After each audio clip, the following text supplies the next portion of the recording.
Hey everyone, we're back at it with week 3 of our series, Welcome In. Hospitality is a big deal. It's what God has shown to us and He invites us to show to others. This week we explore how hospitality has a unique pace. Here we go.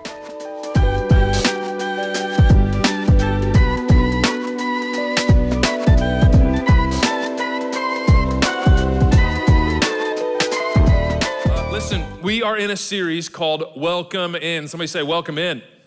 We want to be people who just live that kind of life. We want to become more and more and more hospitable because this is our story, followers of Jesus. God made space for us before we even knew we needed space. He said yes to us before we ever accepted anything in His direction. He has shown us so much hospitality, and He invites us to do the same in the direction of others. Right? In fact, this idea we've been investigating for the last couple of 3 weeks, hospitality literally means a love of strangers, love of those who were far off. We talked in the first week of people who may feel disconnected from us or may not be a part, but hospitality is the journey from people who are strangers, becoming family, becoming a home together. This is what God has done for us. This is what we want to do for others. Last week we talked about how there's a physical side of hospitality, setting the table, delicious food, a place to step into that's been prepared and warm. But it's not just physical. It's emotional, it's spiritual, it's relational. It has everything to do with connection between people. But here's the thing, and here's how we're going to go at this today. None of those things having to do with hospitality happen in a hurry. Has anybody been hurried in this last week? Anybody here? Can I just get a head nod? Anybody in a hurry this week? Anybody drive next to people who are in a hurry? Anybody stand in line in front of or behind people who are in a hurry? I'm teaching a kid to drive right now. Everybody's in a hurry. They think they're gonna get somewhere faster if they park their car in the back of ours, right? Like that is their plan. They're drafting the whole way. I don't know what you look like this week in terms of hurry, but I just gotta confess this was a week of hurry for me. We had a sick kid. On a normal day, we have 4 kids at 4 different drop-offs, 3 different pickups at the end of the day. The grocery stores are insane right now. I tried to swing into a store one time just to pick something up, and the line looked like it was December 24th, and everybody forgot to buy something. Right? That's just what it was. On top of this sick kid, I was doing all the drop-offs instead of sharing those with my wife, and so I'm hustling. On Friday, I got to hustle a little extra because our dog decided to get sick. Right? It's the most expensive free dog we ever got in our lives. And so I'm sitting here in the vet for like 2 hours, just like tapping my toe, trying to get to a 10 o'clock meeting to do this thing where people are waiting on me. I'm like, I don't know if I'm gonna make it, and can you wait, and what kind of flexibility do you have? And I'm hustling, and not only am I like running fast and moving fast, I'm like walking fast. You basically see me jogging across parking lots. My internal motor is running just as fast. Right? And then I had to jump into a meeting that I didn't expect at 11. By 12, I had to be on the road to take my kid to a driving course out at the Speedway, and on and on and on and on. I was hustling. Anybody hustling this week? We live in a culture. We're going faster means we get more done. We live in a culture that loves efficiency and speed, where busy is a badge of honor, where if you want to show respect to someone who's important, you begin with something like, listen, I know that you're really, really busy. And then we're like, oh yes, I am. I'm very important. I'm busy.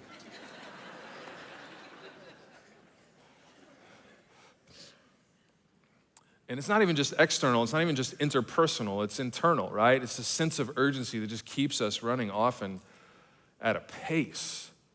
In fact, some people notice this. You all know, I confessed this a couple weeks ago. This whole series is for me if it's not for anybody else, because it's a struggle for me. I go fast, right? I confessed a couple weeks ago, I have resting born face. I have resting Jason born face, right? Like I'm on a mission, ready to go somewhere and do something very serious all the time. It's just what's written all over my face. And so some friends decided to recommend a book to me. They're like, hey, we read this really good book you should check out. It's called The Ruthless Elimination of Hurry. Wink, wink. And I think they conspired to drop this book into my life. Like 3 different people recommended it in the same span of time. And so, of course, I downloaded it on audiobook and listened to it at 1.5 speed.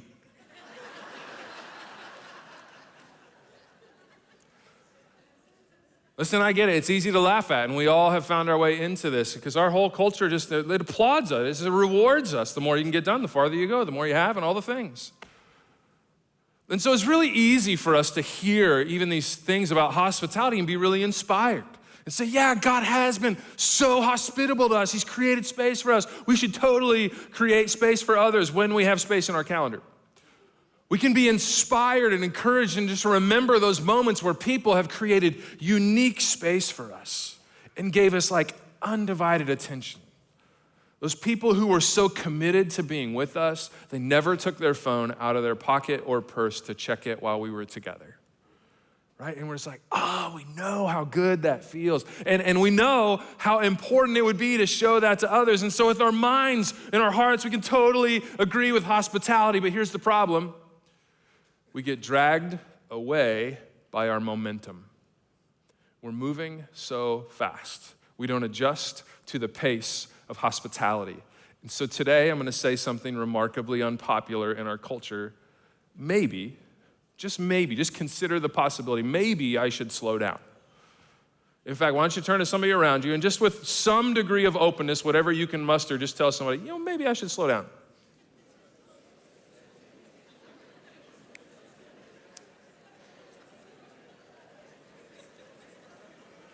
I don't know what you're talking about. It doesn't.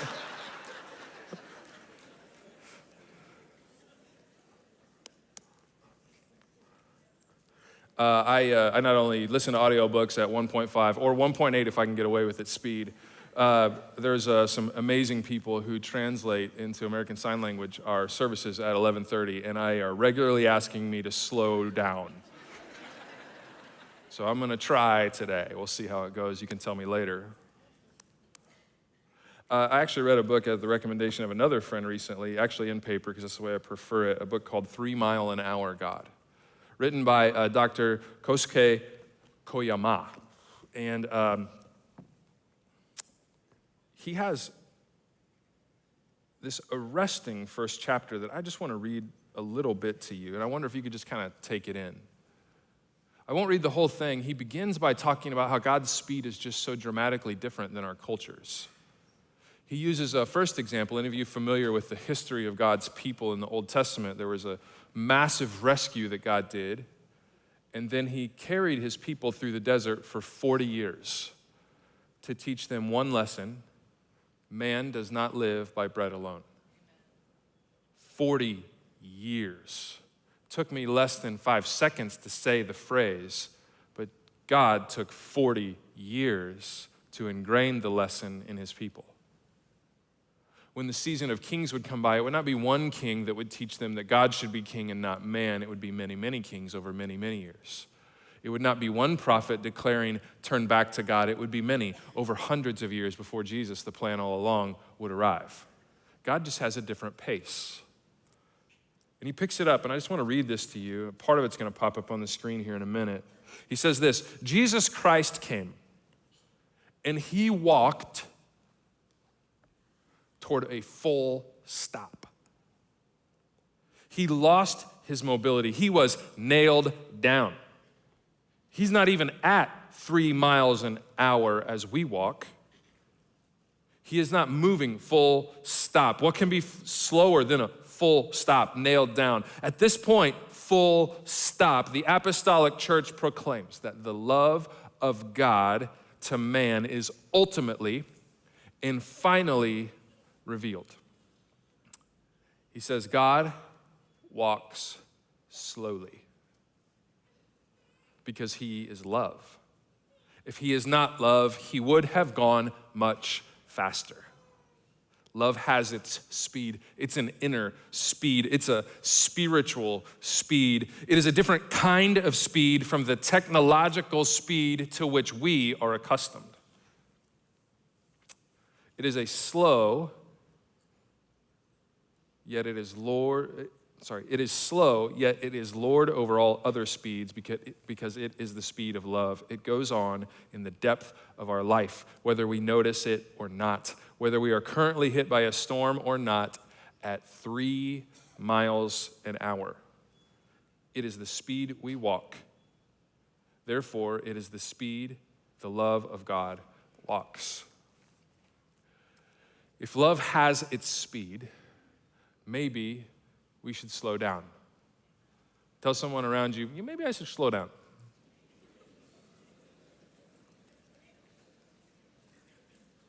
You just can't love somebody in a hurry. You know what I'm saying? Hey, I really want to connect. I've got exactly 5 minutes. Can you shorten the story?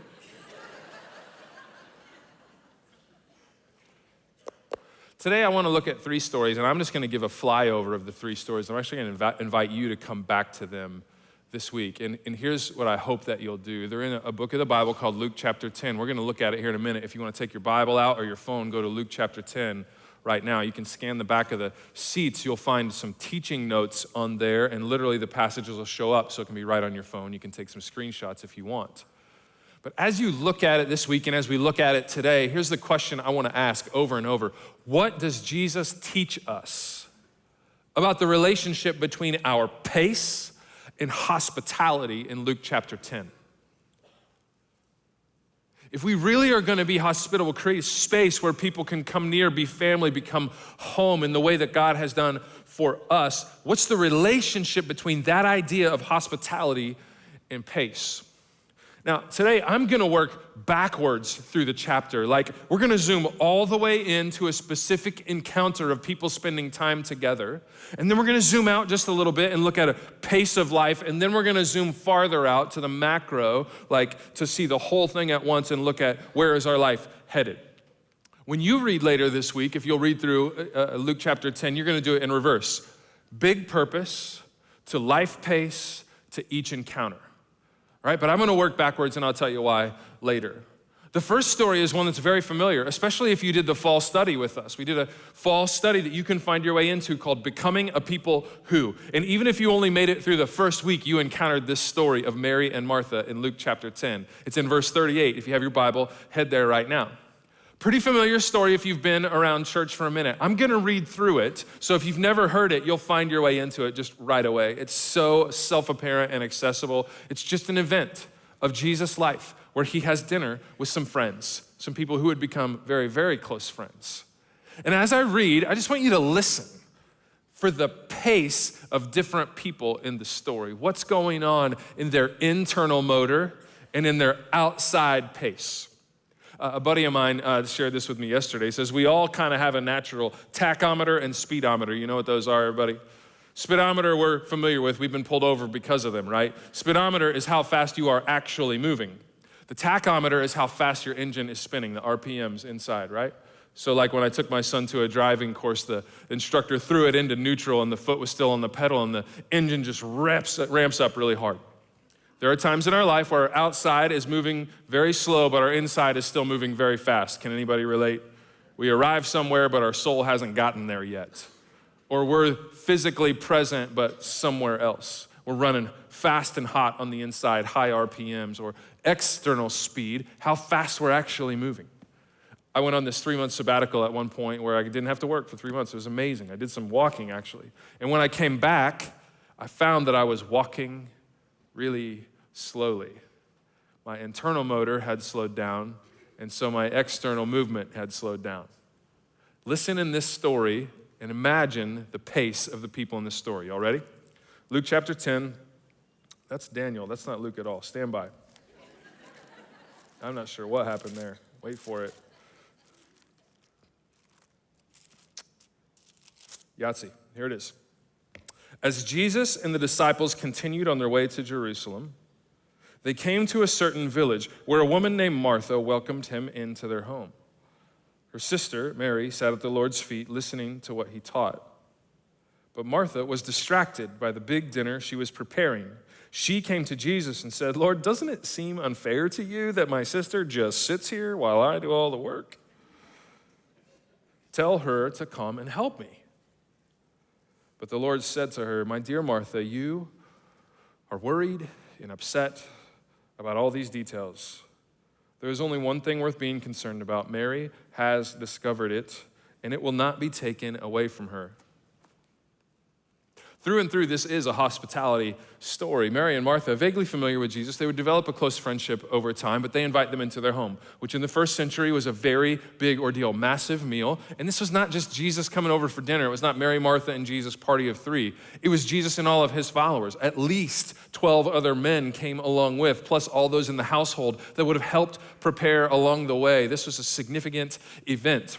Now, you may not see this straight away in the text, but the word that Martha actually accuses her sister of is abandoning her, meaning that Mary and Martha actually did begin preparing together this massive ordeal, setting the table, which is so important because like we said, hospitality is physical. Set the space so people can come in and connect together.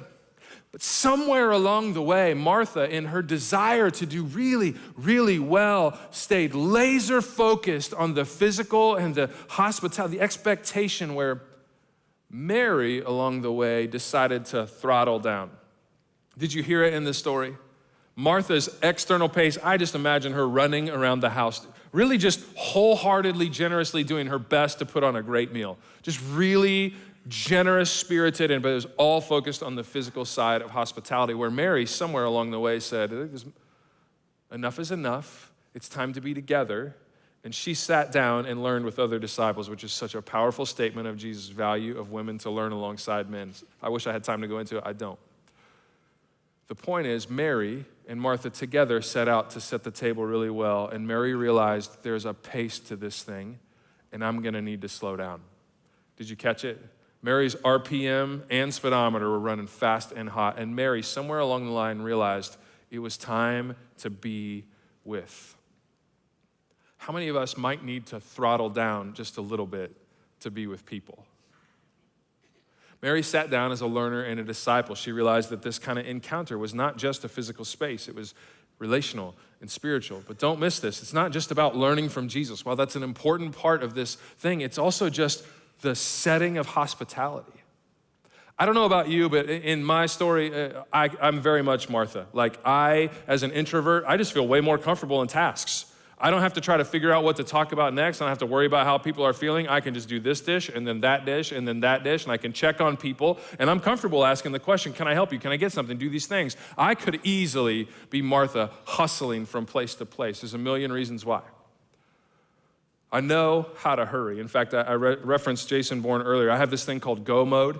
Like when we need to get things ready for people coming over, I get permission to get into go mode and everybody just gets out the way, right?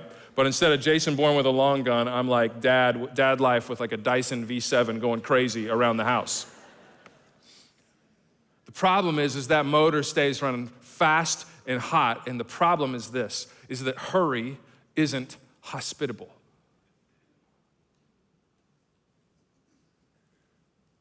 Neither external hurry nor internal hurry. Martha was struggling with both, and I don't think she's alone. And so as we wrap up this first story, I just want to ask you one really simple question. What is God telling you about your pace? As you listen to God and his word, as you listen to this idea, as we laugh about hurry and all these different things, and as you imagine in your mind, you've been at the stores where you calculate which line is gonna get you there faster, you count the items on the grocery line to see which one's gonna get you there, you count the cars at the stoplight and all the things along the way. What might God be telling you about your pace? If hospitality really is physical, relational, spiritual, emotional, then what needs to happen with our tachometer and our speedometer to adjust and be really hospitable people? It's not just that hurry can ruin moments like this encounter with Mary and Martha in Jesus. It's also hurry across our lives. Like if our tachometer is how we show up present with other people, then our speedometer might be just how fast we're going in our life, how full our calendar is, how much margin we leave between meetings, how much drive time we calculate to get from here to there along the way. And suddenly we realize that life is like going so fast, the trees and everything along the side of the road are just blurry, because it's not just moments and encounters that have a pace, it's our life in general. Life has a pace, and when you read Luke chapter 10, you're gonna see this unfold. Jesus has some things to say about this in Luke chapter 10, verse 25 to 37. If you haven't already taken note of Luke 10, take a picture of this, hold on to it, come back to it later.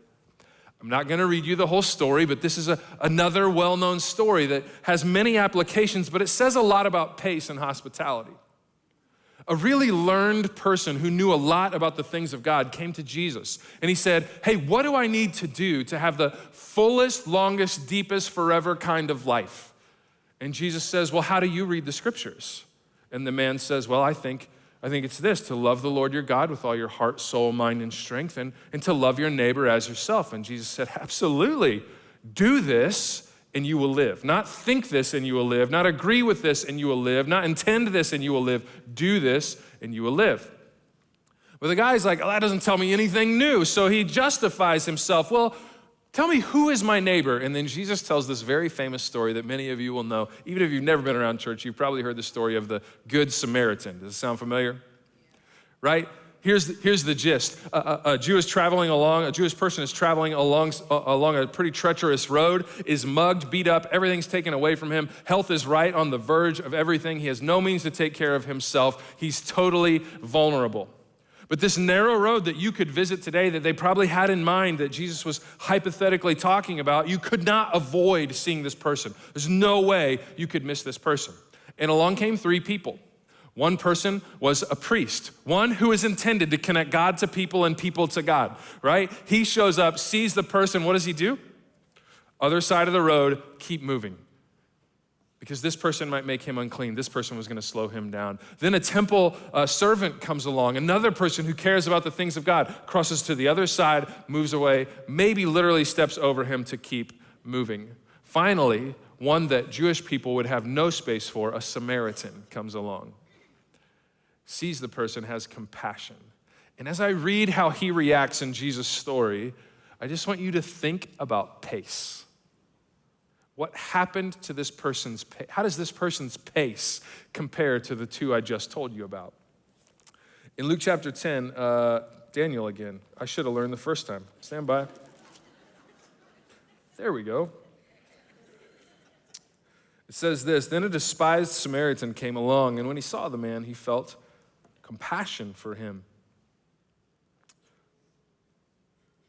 You know, compassion is a word that has everything to do with like the guts. It's like, oh man, you feel it all the way to your stomach and you just gotta do something about it.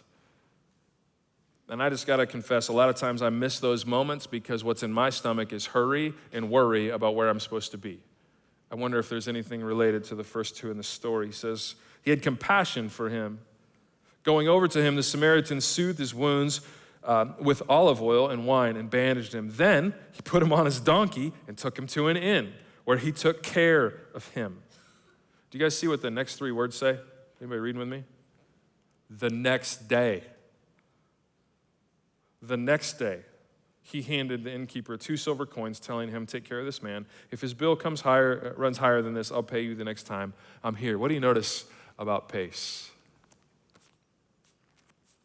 Jesus looks at this man who had asked him a question, how do I have the fullest kind of life and who is my neighbor? And Jesus answered both. In this question by saying, now which of these three would you say was a neighbor to the man who was attacked by bandits? The neighbor, and you can hear it, right? This neighbor, the question, who was a neighbor? This is a hospitality word, right? A stranger becomes neighbor, becomes family, becomes home. The man replied, the one who showed him mercy. Couldn't even say the word Samaritan. The one who showed him mercy. Not the one who meant to show him mercy, not the one who wished they had time to stop to show mercy, not the one who wished they had the means to show mercy, the one who actually did. Jesus said, yes, go and what? Do the same. Here's my question for me, which has been a hard question to ask this week because I've been hurrying. I just wonder if you ask the same question, do you live at a pace that has space for unhurried hospitality? Surprising, interruptive, unhurried hospitality. Hurried lives simply just don't have space for it. We don't even see the opportunities because we're going so fast it was a blur. And by the time we see the person alongside the road who needs some help, we're like 30 miles down the road, still going 74 miles, because 75 you might get pulled over, 74 miles an hour. Hurried lives just don't have space for hospitality. What they do have is a lot of woulda, coulda, shoulda. What they do have is a speedometer going so fast that we blow by chance after chance after chance. But hospitable lives have unhurried margin for others. Do you have unhurried margin for others? I know culture would not affirm that at all. They'll call you lazy for it. It'll be unnerving. In fact, I sat with a friend this week who had found some margin in her life, and she's such a learner. She just has this opportunity to join another class, this cohort of people, exploring really important things that'll help her do what she does and what she cares about all the way to her soul. And my question for her is the same question for me, the question I would ask you: how will you react if you actually accomplish some margin? My instinct is to fill it immediately because I could be getting more done. And if I do that, I'm right back to a hurried life. Can I ask you again what I asked you earlier after this second story? We looked at one encounter and our pace when we're with people. Now we've looked at our life pace and our speedometer and how fast we are moving. Just ask, what is God telling you about your pace? It doesn't really matter that much what I say. What matters is what God is telling you. And each of us are going to find this differently. We're all in different seasons, right? Some of you are like, listen, I'll be really hospitable and helpful and generous when I'm retired. Listen, I talk to a lot of retired people, and they tell me they feel more busy than when they had a job. I don't know how that... We all, just like our home tends to fill up with stuff. The garage, if you have an extra space, you don't have it for long. It just fills up. Our lives and our calendars fill up. If we're going to be hospitable people, we're going to need to create some margin. What is God telling you about your pace? Maybe, just maybe, I don't know for sure, but like maybe we should slow down. Why don't you tell somebody around you, maybe I should slow down. Hospitality will wreak havoc on your calendar. But let's zoom out all the way as we finish.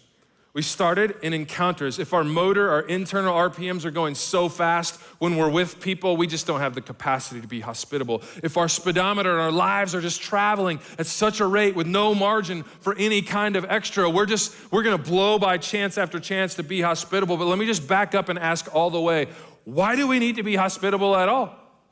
Everyone around us is saying going fast, and it has everything to do with the direction of your life. Right? You can look at the tachometer, you can look at the speedometer, but at some point you should look at where the car is headed. As followers of Jesus, we have a purpose, and our purpose determines that hospitality will be a priority. Not an option, not a side note, not just something for those who happen to be really, really good at it, but instead a priority for our lives. This is what God showed us. It's what He invites us to pursue with others. Right? And so we need to be ready. And He says, without grumbling. But here's the question, why? Luke chapter 10. One more time, you ready? I think I even have the bookmark right. Luke chapter 10, verse 1. When you read it this week, this is where you'll start. The Lord now chose 72 other disciples and sent them ahead in pairs to all the towns and places that He planned to visit. Don't let me forget to come back to those 4 words. He sent 72, not alone, but in pairs, together, partnership, right? We talked about it. Let's go to all the places He planned to visit. These were His instructions to them, which at least this part is not really different for us. He said, the harvest is great, but the workers are few. So pray to the Lord who is in charge of the harvest to ask Him to send more workers into the fields. What He's saying is that there are people everywhere who can find their way into the hospitality of God, the space He made for them long, long, long ago, and come alive and thrive in that kind of space, to be seen and known, welcomed just as they are, where they are, and brought to somewhere far better, way more in line with who God has created them to be. He's like, listen, God is doing this, but he sent his people ahead to prepare. It said for the places he planned to visit. God has good in mind for all the people around you. The way they're gonna find out is in the table you set for them, the space you create for them, the place we show up for them. And if we show up in a hurry, it's just not gonna happen. Because hospitality simply cannot be hurried. Now, if you read the first part of Luke chapter 10, you're gonna find out, you're gonna see I think this is a faster part of the chapter, and it certainly is. But it's not hurry, it's urgency. Some of you, as you talk to God about your pace, you may be like, listen, I'm going pretty slow. Maybe what you actually need is some urgency. You don't need hurry. Hurry's not helpful. What you might need is urgency, importance, purpose that drives you to a place on purpose. In fact, Jesus, when he sent out these pairs, he said, listen, greetings on the road take a long time in the Middle East in the first century. Don't greet people on the road. You don't have time. Get to towns, but when you get there, be there. Offer peace to different homes, and if they welcome you in, stay there. Be with them. Bring healing into their home. Bring peace into their home. Bring the message that God has good in mind for them into their home. If they don't want to receive it, don't force it. Walk on to the next place, but be where you are. There was an urgency and a purpose behind their hospitality. What he was saying is ahead of you, where you are going, I have things in mind. Go prepare the way so that all the good I have in mind comes into people's lives. Followers of Jesus, this is what we're called to. And it simply won't happen in a hurry. God is up to something in you and people around you. And as you partner with God to show up well and partner with others to show up well, hospitably in the lives of others, we'll see what God had in mind for them and for us each time. We are called to show up in a way that partners with and matches the work God wants to do in people's lives, bringing unhurried presence, generosity, and love. And so let me ask you again, are you living at a pace? This is the question that has been hard for me to wrestle with this week. And the honest answer of this past week for me is no. Now, I'm gonna give myself a little bit of grace for sick kids, sick dogs, and all the other things along the way. But if I find myself at the end of every single week giving myself the same grace for a slightly different reason, I gotta be honest, there's something off about my pace. Are we living at a pace that matches our purpose? The world doesn't care about this purpose. They care about productivity, efficiency, speed, accomplishment, and accumulation. Jesus is just super not interested in all those things. He is super interested in you coming alive in partnership with him and the people around you the same. And that happens, at least if you listen to Dr. Koyama, at 3 miles an hour. The average speed at which a human walks, unhurried. What I've said is that our purpose determines our pace and our priorities. And that our pace of life will either create or prohibit opportunities for remarkable, surprising, generous hospitality to others. Whether in our homes over a meal, in a coffee shop conversation, on the way in or out of the gym, at the water cooler at work. I don't even know if that's a thing. Life's pace creates or prohibits space for hospitality. And an unhurried, low RPM presence with others creates really hospitable encounters. And so maybe, just maybe, we should slow down. Maybe you should tell somebody around you, maybe I should slow down. Let me give you just about 30 seconds to slow down and ask this question one more time. What is God telling you about your pace? Do you need a little more urgency? You don't need hurry, but do you need more urgency? Do you need less hurry? Do you need to take your calendar out right now and start clearing some space? Maybe you should actually calculate how many hours of Netflix this last week had. Maybe you could watch your literal speedometer this week and ask yourself, why am I counting cars? Maybe you should literally walk slow. You could be like slow-mo person at the office and weird everybody out. See what happens. Your heart is gonna fight against it if your heart's going fast. Let me give you 30 seconds. My ideas aren't that great. What is God telling you about your pace?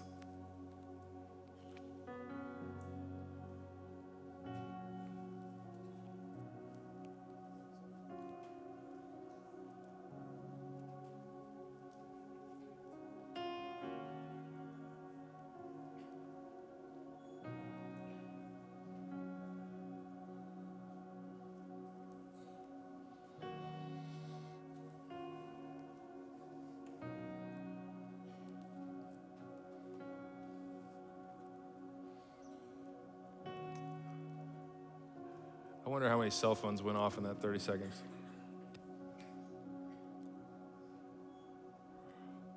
If you had a hard time with 30 seconds of quiet, if you're like me, 1,000 thoughts flood your mind, and we might need some pace training. Just maybe some moments of quiet this week would help. I want to encourage you, whatever you sense, your best guess at what God is telling you about your pace, share it with somebody and ask for their support to live at a different pace. Just ask for their help. God is not in a hurry.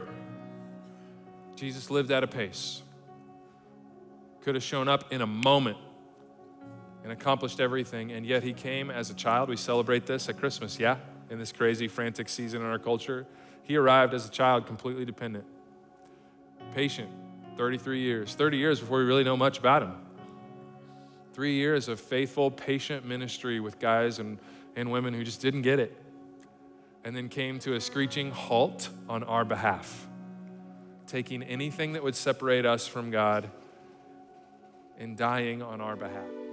All right, everyone, so this week in those moments when we're with others, let's watch our hurry and our pace. Let's look across the landscape of our life for the purpose we're going after and the pace that gives us space for hospitality. If we can support you in any way, we'd love to. Head over to canyonridge.org where you'll find everything you need to know, along with a way to get in touch with us. If this was helpful to you, I want to encourage you, share it with a friend, and don't forget to hit that subscribe button. We'll see you soon.